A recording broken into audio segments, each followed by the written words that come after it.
남미의한 가난한 마을, 이곳에는 잔인하기로 악명 높은 범죄 조직이 활개를 치고 있다고 하는데요. 그리고 이곳으로 봉사를 왔다는 한 스페인 여성은 이 흉악한 범죄 조직에 의해 납치되고 말았다고 합니다. 그런데 그렇게 꼼짝없이 죽기 직전 이 여성이 한국인과 같은 봉사단체 소속이라는 것을 알게 된 조직원들은 이내 충격적인 행동을 하기 시작했다고 하는데요.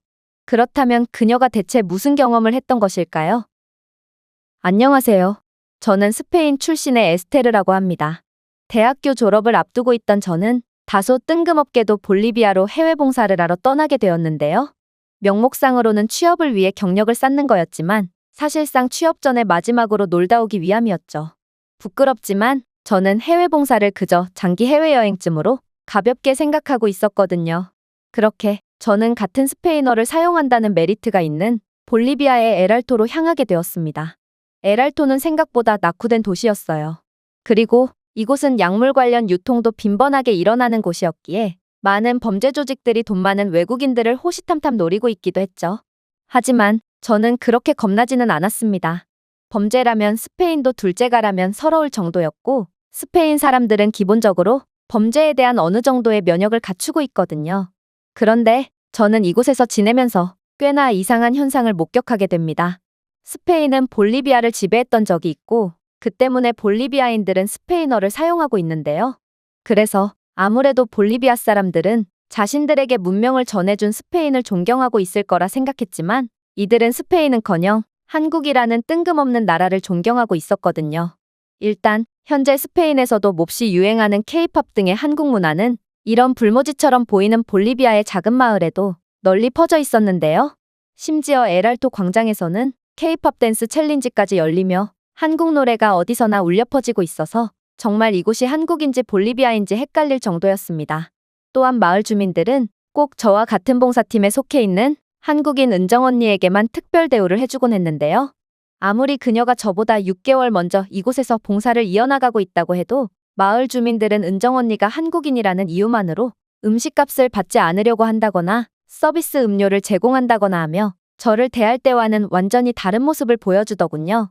물론 이 한국인 언니는 마을 주민들에게 사랑을 받는 만큼 무척이나 열심히 일하곤 했어요. 남들이 하기 싫어하는 굳은 일도 묵묵히 해냈고 저와 달리 그녀에게선 정말로 마을 주민들을 위한다는 것이 느껴졌거든요.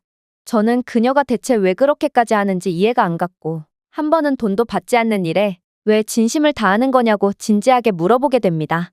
그러자 은정 언니는 자신의 부모 세대와 조부모 세대 때의 한국은 지금처럼 잘 사는 국가가 아니었고 지금의 볼리비아처럼 국제사회의 도움을 받아야만 했다고 했는데요.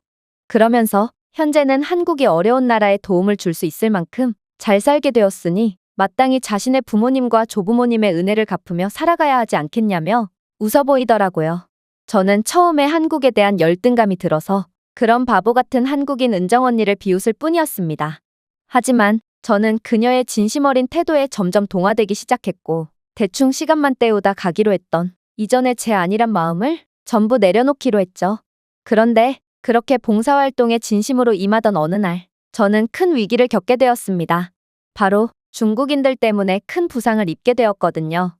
스페인에도 그렇지만 징글징글한 중국인들은 볼리비아에서도 득실되고 있었고 이들은 볼리비아는 가난하고 지저분한 후진국이라며 조롱을 해댔는데요. 중국인들은 그날도 어김없이 떼거지로 모여서 볼리비아의 한 어린아이를 때리면서 괴롭히길래 한 소리 했더니 그중 한 남성이 제 어깨를 강하게 밀쳐버리더라고요. 저는 순간 중심을 잃고 넘어졌는데 넘어지면서 발목이 돌아가는 큰 부상을 입고 말았습니다.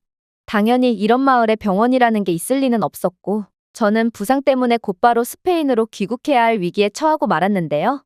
그런데 그때 은정 언니가 나서기 시작하더군요. 언니는 봉사활동으로 인해 지친 몸을 이끌고 기꺼이 저를 병원까지 데려다 줬거든요. 놀랍게도 에랄토에는 낙후된 도시 환경과는 어울리지 않는 전문적인 대형 병원이 존재하고 있었는데요. 도대체 이 가난한 도시가 어떻게 이 정도의 병원을 짓고 유지할 수 있었는지 이해는 안 갔지만 아무튼 저는 기적적으로 수준 높은 치료를 받을 수 있었습니다.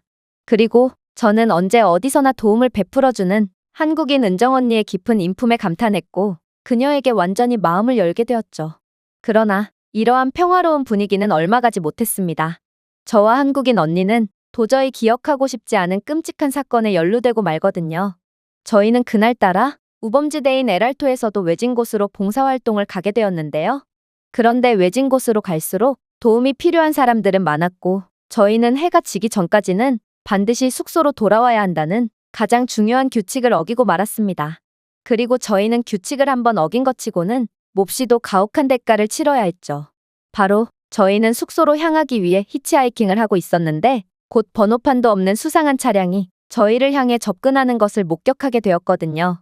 보통 이런 차량들은 약물을 유통하는 갱단 조직원들의 차량일 확률이 매우 높고 저와 은정 언니는 누가 먼저랄 것도 없이 서로의 팔을 끌어당기며 도망가기 시작했습니다. 다행히도 볼리비아에는 수많은 자연 지형지물들이 존재했고 저희는 근처에 수풀이 우거진 곳으로 도망갔습니다. 하지만 문제는 제 다리였어요. 제 다리 상태로는 도저히 뛸 수가 없었고 이러다가 둘 다 붙잡혀서 끔찍한 일을 당하고 말 것이 분명했죠. 그래서 저는 이곳 수풀에 숨을 테니 언니라도 도망가라고 속삭였습니다. 그러나 바보 같은 한국인 언니는 끝까지 저를 부축해주며 저와 함께했고 결국 저희는 정체불명의 사내들에게 순식간에 따라잡혀 끌려가고 말았죠. 저는 강제로 타게 된 차 안에서 저희가 살아갈 가능성은 0%라고 확신했습니다. 보통 볼리비아의 강도들은 돈을 강탈해갈 목적으로 외국인들에게 접근하고 돈만 준다면 딱히 신체적인 위협을 가하지 않는데요. 그런데 이들은 구태여 저희의 눈까지 가리고 차에 태워서 어디론가로 끌고 가는 것을 보니 아무래도 이들은 에랄토에서 인신매매로 악명 높은 조직인 듯 보였거든요. 그야말로 저희는 걸려도 한참을 잘못 걸린 거였습니다. 저는 이들과 언어가 통한다는 이점을 이용하려고 했습니다. 돈이라면 얼마든지 줄 테니 제발 목숨만은 살려달라고 빌었죠. 하지만 이들은 그런 제게 충격적인 말을 건네더군요. 네가 얼마를 가졌는지는 모르겠지만 그게 네 몸값만큼이나 큰 돈일까? 저는 그의 살벌한 말에 정신줄을 놓아버렸고 그렇게 이대로 도착하면 죽는다는 패닉에 빠져서 발버둥치며 저항했습니다. 하지만 조직원들은 그런 제게 무자비한 폭행을 가하기 시작했고 저는 곧 의식을 잃어버리고 말았죠. 그렇게 깨어난 곳은 범죄 조직의 아지트처럼 보였습니다. 은정 언니는 자신도 겁나고 무서울 텐데 오히려 저를 달래주며 진정시켜줬는데요. 그러나 그녀의 얼굴에서는 체념의 감정이 엿보였기에 저는 이러한 절망적인 상황에 눈물만 흘릴 뿐이었죠. 역시나 조직원들은 짓궂었고 자비도 없었습니다. 이들은 은정 언니에게 달려들더니 이내 중국 놈들은 재수가 없다며 발길질을 해댔거든요. 그러면서 저희의 몸 안에 있는 것들은 전부 중국으로 갈 거라는 살벌한 말을 하더니 고향으로 돌아가는 기분이 어떻냐며 조롱을 하더군요. 아무래도 이 조직의 인신매매는 중국 쪽과 연관이 있는 듯 했죠. 저는 그 와중에도 언니가 받는 불합리한 대우에 순간적인 화가 치밀어 올랐고 그렇게 은정 언니는 중국인이 아니라 한국인이라는 다소 무의미한 외침을 이어나갔는데요. 그런데 은정 언니가 한국인이라는 제 외침을 들은 조직원들은 일순간 표정이 굳어지는 거 아니겠어요? 이들은 돌연 매우 당황한 표정을 짓더니 정말로 한국인이 맞냐고 묻기도 하고 머리를 감싸주며 원인 모를 탄식을 이어나가는 등 도저히 이해할 수 없는 행동을 시작하더라고요. 아니, 어차피 저희 모두를 팔아넘길 건데 대체 국적이 무슨 상관이 있단 말인가요? 저는 지금 대체 무슨 일이 벌어지고 있는 건가 싶어 어리둥절할 뿐이었고 이럴수록 정신을 바짝 차리려고 노력할 뿐이었습니다. 그런데 저는 이내 조직원들의 충격적인 대화 내용을 엿듣게 되죠. 젠장, 저 한국인은 대체 누가 데려온 거야? 저건 중국인이 아니라 한국인이었잖아. 우리는 한국인을 절대로 건드릴 수 없어. 이건 규칙 위반이라고. 적어도 나는 한국인을 건들지 않을 거야. 한국 덕분에 내 딸이 목숨을 건질 수 있었고 이건 우리 가족, 그리고 내가 존재하는 이유기도 해. 이건 조직의 문제보다 더욱 중요한 문제야. 아니, 대체 한국이 이들에게 어떤 존재길래 이런 알 수 없는 대화를 나누는 건지 저는 뜻밖의 상황에 당황하는 한편 이곳에서 살아서 나갈 수도 있겠다는 생각에 희망을 가지기 시작했습니다. 그리고 그때 이들 조직의 중간 관리자쯤으로 되어 보이는 남자 한 명이 들이닥치더니 이내 소리를 지르기 시작하더군요. 이 멍청이들아, 지금 대체 뭐 하고 있는 거야? 한국이든 나발이든 빨리 이 쓰레기 둘을 싣고 갈 준비를 하지 못해? 하지만 상급자의 명령에도 불구하고 조직원들은 계속해서 머뭇댈 뿐이었어요. 이건 규칙과 다르잖아요. 저희는 한국인들을 건들지 않기로 약속했고 저 또한 저희 가족을 살려준 한국을 배신하고 싶지 않아요. 제 딸은 한국이 이곳 마을에 지어준 에랄토 한국병원에서 태어났고 그전에는 마을의 긴급 상황을 대비한 어떠한 병원도 없었다는 점을 고려한다면 한국이 아니었다면 임신한 제 아내와 딸 모두 살아남지 못했을 거예요. 그러자 다른 조직원들도 하나둘씩 한국 병원 덕분에 구사일생한 자신들의 이야기를 늘어놓으며 농성을 벌이기 시작했고 그렇게 상황은 미묘하게 흘러갔습니다.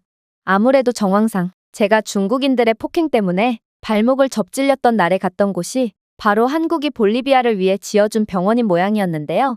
어쩐지 병원에서는 이곳 마을의 규모치고는 터무니없이 고급스러운 의료기기들과 서비스가 제공돼서 이상하다 싶었는데 역시나 한국이 볼리비아를 위해 병원을 지어주었고 덕분에 많은 볼리비아인들이 목숨을 건질 수 있게 되어 한국을 신처럼 숭배하고 있던 것 같았습니다. 하지만 이러한 흉악한 조직을 이끄는 간부답게 책임자로 보이는 그는 매우 냉정했어요. 그는 순간 허리춤에서 권총 하나를 꺼내들더니 이내 허공에 발사하며 위압감을 조성했거든요. 지금부터 조직의 명령에 따르지 않는 배신자에겐 즉각적인 조치를 취하겠어. 불만이 있으면 저승에 가서나 떠들어대던가. 총 앞에서는 모두가 평등했고 그렇게 조직원들은 떨떠름한 표정으로 저희를 어디론가로 데려가려고 했어요. 그런데 그때 말도 안 되는 일이 벌어지기 시작했습니다. 도대체 어떻게 알고 왔는지 마을 주민들로 보이는 볼리비아인들이 떼거지로 이곳에 몰려들어 조직원들을 포위했거든요. 그리고 그들은 충격적인 주장을 해오기 시작했죠. 이봐, 우리는 당신들이 이곳에서 무슨 끔찍한 짓을 저지르고 있는지 알고 있어. 그런데 그동안은 이곳 마을의 열악한 상황상 가만히 있었지만 이제는 도저히 못 봐주겠군. 우리는 한국 덕분에 새로운 삶을 살게 되었고 수많은 마을 주민들이 목숨을 건질 수 있었어. 그런 형제와 다름없는 한국인들을 건드는 건 볼리비아인들을 건드리는 것과 같고 당신들이 암묵적인 규칙을 깬 이상 이제는 우리도 가만히 있을 수 없어. 그랬습니다. 에랄토는 인구가 100만 명이나 달하는데 반해 의료시설이 거의 전무한 수준이었고 고산지역 특성상 접근성도 취약했는데요. 그래서 에랄토에 사는 주민들은 작은 병에도 제때 치료를 받지 못해서 속수무책으로 죽어나갔다고 했습니다. 그런데 그때 한국은 이러한 에랄토 주민들의 사정을 듣고 대형 전문병원을 지어줬고 결국 최첨단 의료기기와 높은 전문성을 가진 에랄토 한국병원은 에랄토에서 가장 신뢰도 높은 병원으로 자리 잡았던 것이죠. 심지어 한국은 에랄토 병원의 최신화까지 지속적으로 도와주고 있어서 에랄토의 많은 주민들이 적절한 치료를 받을 수 있게 되었다고 하는데요. 덕분에 에랄토 주민들의 기대 수명도 크게 올라갔고 더 이상 사랑하는 사람을 잃지 않아도 된 에랄토 주민들은 한국인들만 보면 감사와 존경을 표했던 거였습니다. 이곳 아지트로 몰려온 에랄토 주민들도 다들 사랑하는 사람을 잃을 뻔한 위기에 처했지만 한국 덕분에 구원을 받을 수 있게 된 사람들처럼 보였는데요. 결국 주민들까지 합세하자 조직원들은 하나둘씩 용기를 얻기 시작했고 이내 조직 간부에게 달려들어 무자비한 폭행을 가하기 시작했습니다. 그렇게나 기세등등했던 조직 간부였지만 역시나 숫자 앞에는 장사 없었고 곧 그의 얼굴은 형체를 알아볼 수도 없게 뭉개져 버렸어요. 그리고 아까 전에는 중국인이라며 그렇게나 조롱을 이어가던 조직원들이었지만 이내 일전에 무례를 사과하며 한국인인 줄 몰랐다며 용서를 구했는데요. 그렇게 저희는 이들과 대화를 나눌 수 있었고 이 조직의 충격적인 비밀까지 알게 되었습니다. 역시나 이 조직은 중국과 연계되어 있는 범죄단체였고 사람들을 잡아서 중국으로 넘기는 일을 맡고 있었는데요. 사실 이 조직은 원래 가난한 사람들이 모여 절도 같은 경범죄만을 일삼던 조직이었지만 언제부턴가 중국인들과 엮이기 시작하더니 많은 것들이 변했다고 했습니다. 조직은 사람들의 목숨만은 절대로 건들지 않는다는 암묵적인 규칙을 어기기 시작했고 마치 중국인들처럼 돈이 되는 거라면 어떤 짓이든 서슴지 않게 되었다고 했죠. 실제로 원래 볼리비아에서는 인신매매라는 개념 자체가 없는데요.